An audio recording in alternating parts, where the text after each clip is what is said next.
Globetrotters, let them play for the Globetrotters. All right. We are rolling. If I could get you to, Am I in the camera? no. Okay. If I could get you to say and spell your first and last name?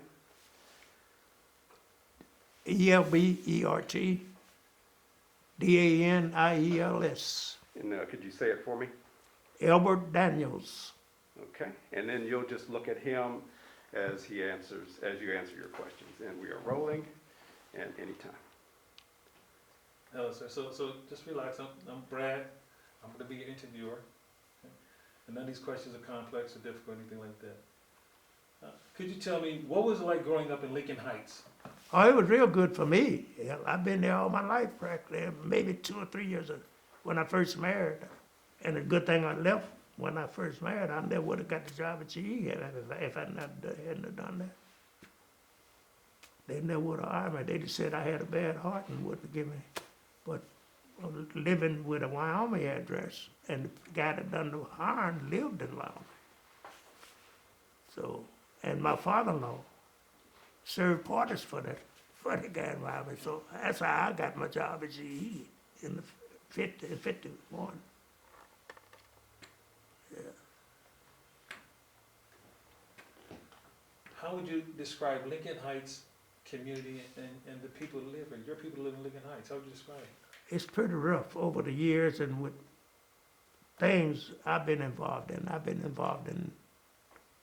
I imagine I would say I've been involved in more different projects than anybody ever lived in Lincoln Heights. And I'll start off by telling you, in 1953, they accepted me to the volunteer fire department. And I started coaching Little League baseball in 55, 56. And then when Dan Tehan became sheriff, he came up with a basketball league. And I got the teams, all the teams from Lincoln Heights, the age group from Lincoln Heights, participating in basketball, and I was coach of the small team for years.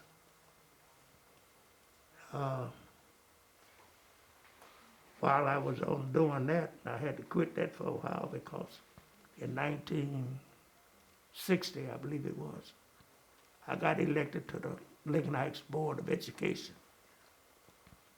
And I stayed on the Lincoln Heights Board of Education for 8 years.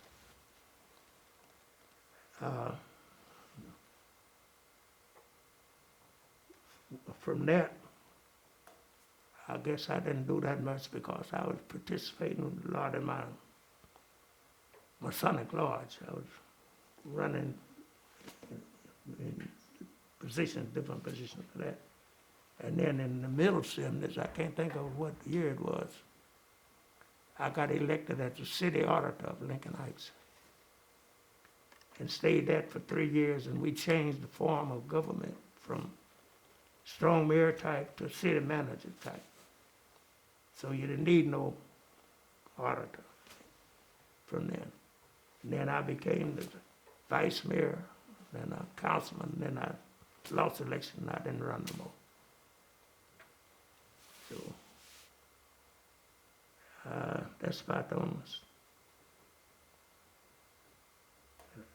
Yeah, things that I can remember. I'm so forgetful nowadays too, so but those are some of the main things that I've done while living here in Lincoln Heights. I done helped a lot of different organizations too. If they need any help from me, I'd help them. So since you've been here a long time, I was born here in 1927. 1927 I was born, and I didn't do like a lot of my friends. When they got a good job, they moved out of the city. I didn't do that, I stayed there. Call myself gonna help. But I had so many of these people around there that you had to be awful careful because they'll sure tell a lot of lies on you. I guess I had the best training in the world from my parents and grandparents. See, like when I was first born, my father's mother and father lived across the street from me on Beale Street. They lived in the house right across the street from me. My mother and father lived on Simmons Street. They back door, you could looking out from my back door and looking right in their back room. That's how close all of us was together. So now, if you go steal something, you got 6 whoopings. You didn't get no 1 whooping, you got 6. So it was pretty rough back in those days. Yeah. And could you go ahead and just take your mask off? That's better. Thank you. And then can you take his cane as well? It's kind of coming into the bottom of the picture. Thank you. Good. So Thank you. you're saying it was rough back then? Oh, yeah, yeah. 6 yeah. whoopings instead of 2? Yeah. Yeah. It was the good old days though. Yeah, the WPA was going on there when they started putting sewage and water and everything in this community. Yeah, you had a lot of different people working in the streets. So what was the age of your basketball league? Oh, I started the kids off. And my kids would be started 5 years old. And they would go all the way on up to, I guess, to the high school. Because I just start the young kids. And I got James Mobley, he had the next kids. And the older people got the kids that didn't play ball at school. And one last thing. If I could get you to move back just to maintain some safe distance. So we'll move you further back here. Keep going, keep going, keep going, keep going, keep going. Good. Thank you. Yeah, I'll make sure I talk louder. So I know Lincoln Heights has gone through some transitions. I'm sure A whole lot of them. a whole lot of transitions. So knowing that, what type of pitfalls have Lincoln Heights been through, and how did they recover as a community? Well, they ain't never recovered. First of all, a lot of people don't really realize the lies that was told, and I don't know why the black folks would tell so many lies. When they put in their papers to incorporate, it was from Shepherd Lane to Glendale Milford Road, railroad track in Wyoming, that's about CNO, the railroad track in Reading. That was supposed to have been Lincoln Heights. It stayed in court for over 8 years. And I don't think nowhere in the United States you see anything like that in court that long. It stayed in 8 years, and then when they chopped it down, on Lincoln Heights got less than a mile. They'd got less than 3/4 of a mile to incorporate. Then again, the way I looked at it too, G never would have been over there if they'd have gave Lincoln Heights that property. Then white folks never would have put no plant down. So that's one thing sort of make me not feel too bad, but I still feel bad because we should have had all that property. We'd have had all that property, we wouldn't be in the shape we're in today. We probably would have been the best community around here because you had some good guys that really knew what they were doing with the city. But you let a lot of the black folks say they don't know what they're doing. They this and they that. They don't know what the hell shit. You had a lot of them who went to different schools. But now I don't think they do that like when I was down there or before I went down there. People who got elected, they would go to, the state would have classes before you even take office. I don't even think they do that no more. You go to them different classes and they teach you what you're supposed to do and what your job really is. I don't hear nobody saying anything. I ain't even heard them say anything about anything like that. They might do it, but I don't think so. And a lot of times, of course, I took it on my own. I would go to those different classes and pay for it. I didn't have the city to pay for it. But most of the time, you go to them different classes, the city will pay for it. But I paid for my own. And I didn't miss none of the classes.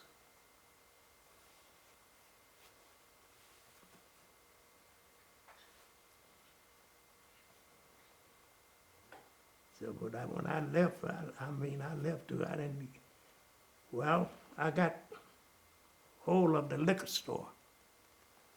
And the state, whoever be the governor, if you had a Democratic governor, Democrats would get it. Republican governor, Republican would get the liquor store back in those days. Oh, I think it was in the 80s, late 70s or the 80s.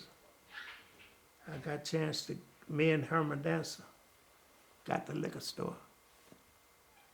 We had it down there where they got the medical center on that lot there.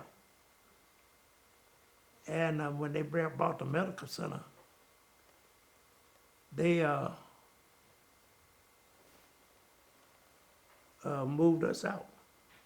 And somebody that was on council had went around and told some of the people that had business, don't rent me no place.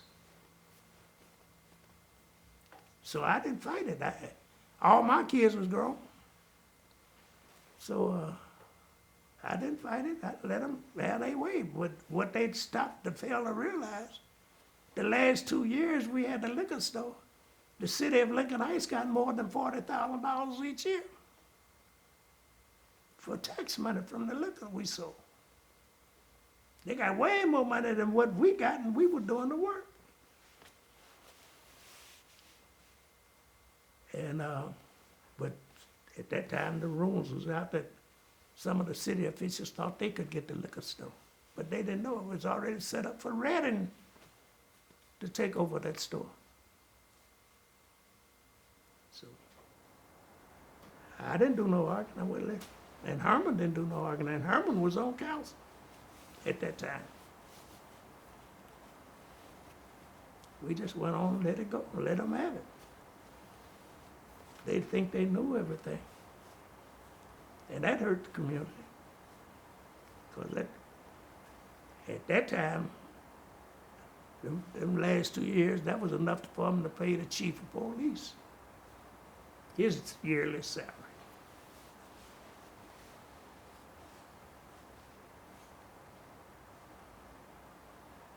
And you had to ask me some more quicker, and I'm forgetful too.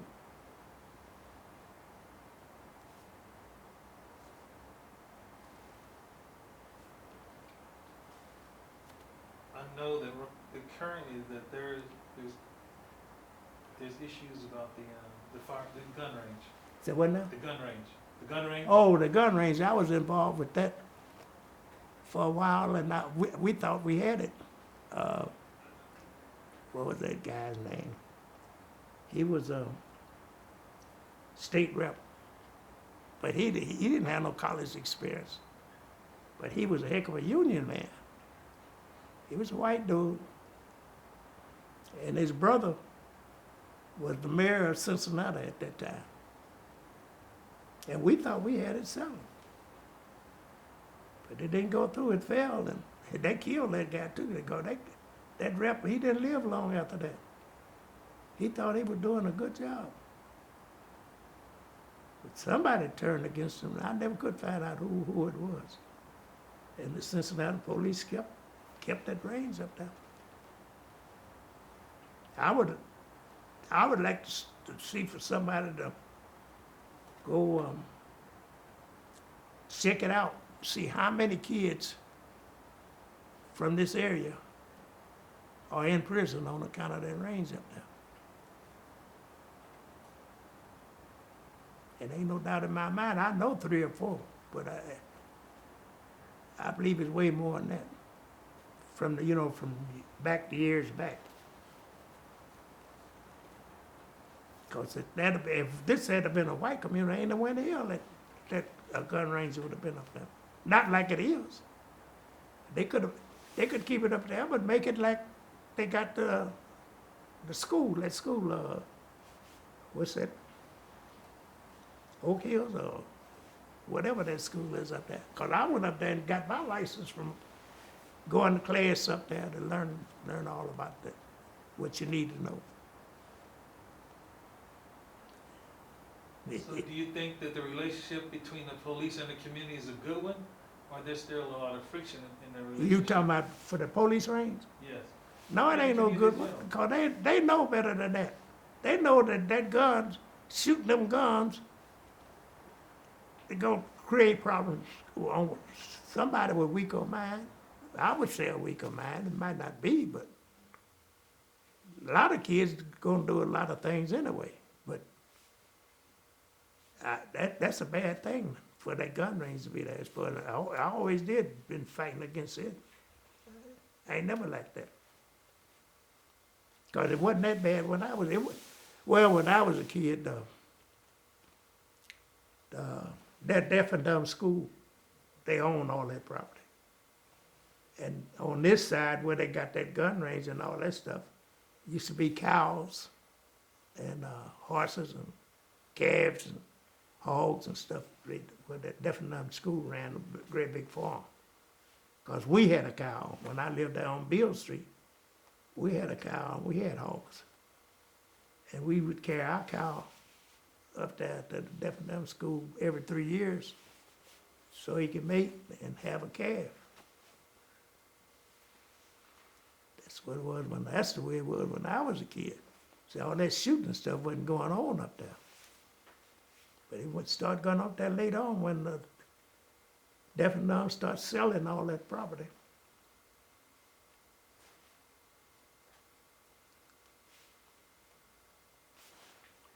And how much time do we have?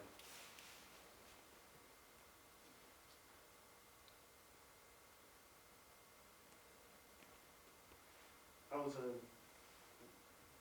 probably 5 more minutes. Okay. I'll tell you what. Can we ask that year? What year was he working on trying to get the gun range moved? Yeah, what year were you working on? What year was it that you was trying to get the gun range moved? Oh, that was when I was on council, I believe. I wasn't on council when I was city auditor. Cause you won't find my name nowhere on nothing. But I was working, I knew the representative. Me and him were pretty good buddies. We both was racist, but we was pretty good buddies. Yeah. Because he didn't like it. He didn't like messing up them kids too. He always thought it was messing kids up. See, I can't even think of the dude's last name. Lucas? Can't think of the dude's name now. Lucas? Shoot, I can't. That's fine. So if you could describe Lincoln Heights in one word, what would it be? Oh, I wouldn't live nowhere else. I wouldn't have lived nowhere else. My wife tried to move for years. My wife wanted me to move. I could afford to move somewhere. Could have bought property. I got property in another community. But I didn't go nowhere. I would stay right there. Even down when I was staying over there with her, I was over here more than I was over there. Yeah. My parents, well, I guess because of my parents, the way they raised me. We used to laugh about it. A lot of people said that people in Lincoln Heights couldn't read or write. But hell, I know my grandparents, they could read or write, and my mother had taught school in Georgia before but the school would be at the churches. She had taught the 3rd grade. That's where she met my daddy. She taught him in the 3rd grade. But yet still, when they come up here and lived out here in this area, couldn't nobody read or write. Yeah, I had to laugh about that. Yeah, they could read and they could write. But they used it too, to their advantage. I tell you what, so, if you could describe Lincoln Heights in one word, what would it be? Just one word. Oh, I don't think I could do that. Yeah, I couldn't do that in 100 words. No. Oh, I don't think I could do that. But I love it. Yep, I'm gonna die here. Of course, the kids got me set up now. Where they got my bed set up, hooked up to the computer. And the doctor, when he go to his office every morning, he check how I do at night. So I don't sleep over here. I sleep in another one of the places where they got all that stuff set up. Yeah, I guess that's the reason why I'm still here. I've probably been gone by now. I think that's your one word. You love it. Oh yeah, real lucky. That's exactly it. Lucky.